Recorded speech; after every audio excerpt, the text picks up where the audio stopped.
Hello everyone, at ngayon ay day 4 ng Music Manila Expo at nandito tayo sa World Trade Center at titingnan natin kung ano ang makikita sa loob, sa biyay.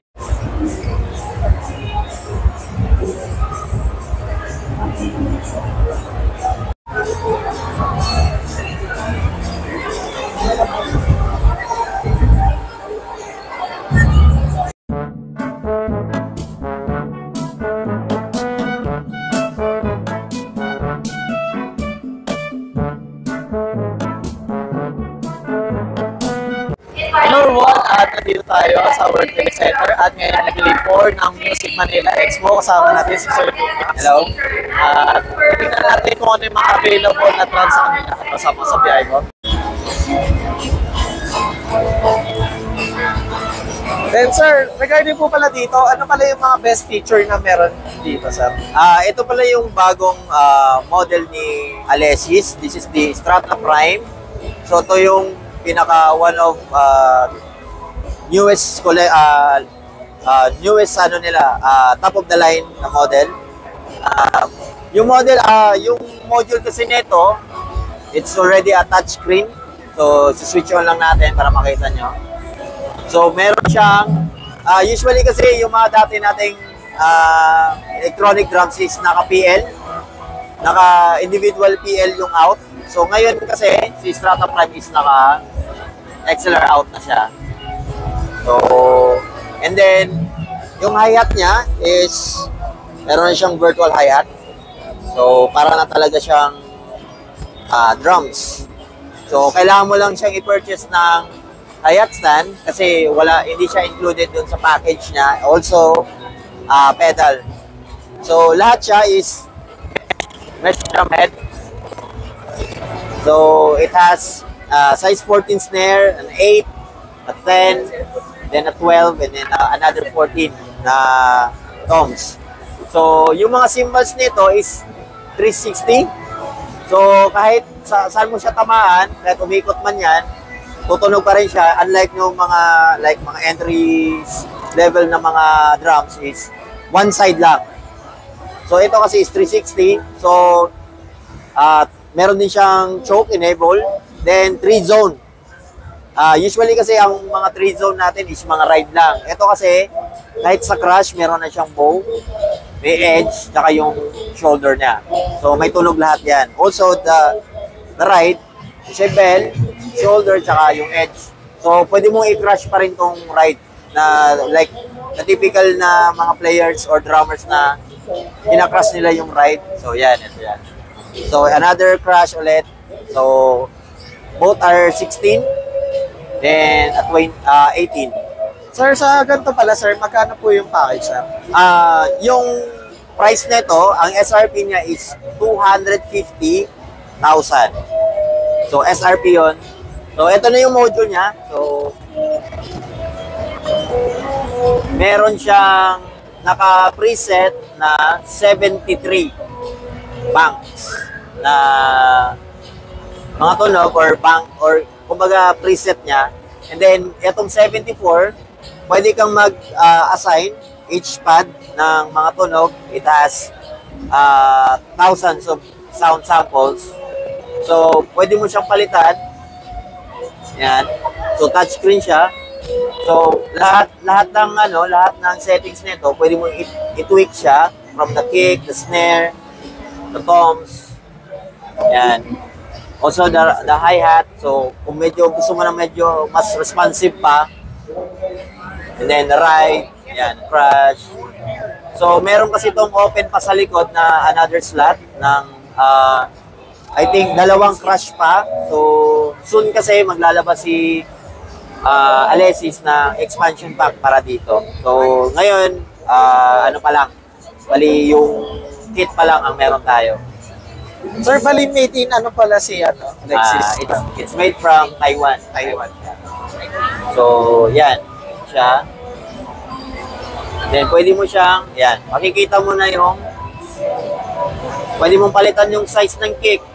So dito tayo mag-a-adjust ng size 20 ba na kick yung tunog niya or size 24. Yan. So meron yan lahat dito. Meron tayong gretsch, yan, gretsch, slinger. Then mga ano po ba to? Sonor, yan. So meron siyang mga kanya-kanyang bank kada pads from the kick, snare, the toms. So meron kang meron kang desire para mapalitan lahat ng tunog.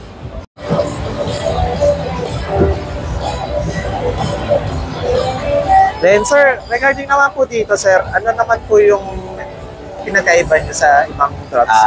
Okay, ito yung Pearl Reference 1. Ito yung pinakabagong model ni Pearl. Ito yung latest din nila, which is yung R2 Air na tom holder. Siya. Kasi dati, yung Optimount is dalawa lang yung holes na kaya niyang i-carry. So ngayon kasi, mas in-expand nila to more mag-resonate yung toms talaga. So, may dalawang klase din to. Ito yung typical na L-tube. Meron din yung isang bago na nilabas nila is yung L-rad. So, nandun yun sa Master Maple Pure natin. Wala lang dito. So, yun. Naka-L-rad yun. So, yung size nito is, sa snare is 14 by 6.5, a 10, 12, and a 16, and then a 22 na kick. Yan. Itong Demon XR, yan yung latest din natin. Yan yung bago ni Demon Drive or ni Pearl na pedal. So, kung nakita nyo na yan yung collaboration pedal with George Collias na death metal drummer. So, ang cymbals naman natin, halo-halong Siljan. First natin dito siguro, itong dito sa left natin, 17 na Sweet Crush.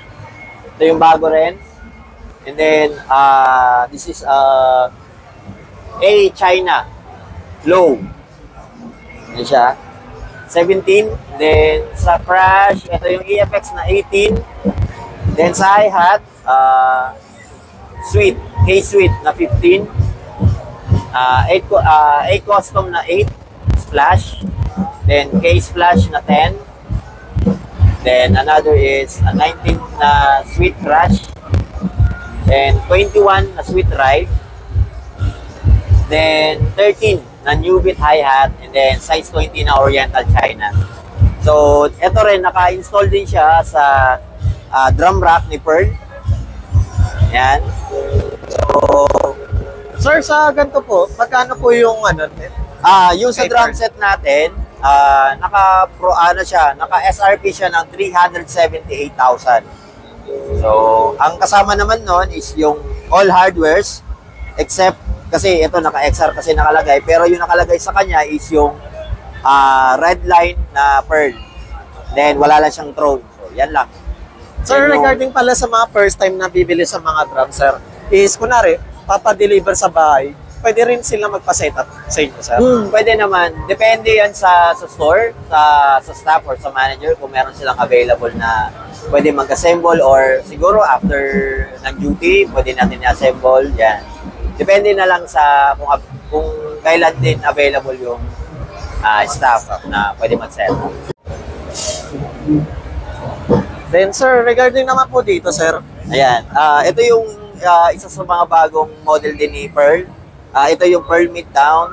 Ito yung Jungle Kit na tinatawag para doon sa mga gusto mag-drums pa rin kahit maliit yung space ng bahay nila or condo nila. Yan. It has a size 16 na kick and then a 10, a 13 and a 13 na snare. 13 din yung floor tom nun. And then, ang ginagandahan kasi nito is meron siyang riser. Ito, makikita nyo. So, ang usual kasi, medyo off-center kasi, magiging off-center yung beater ng pedal nyo dahil wala siyang riser. So, ito, meron na siyang kasama.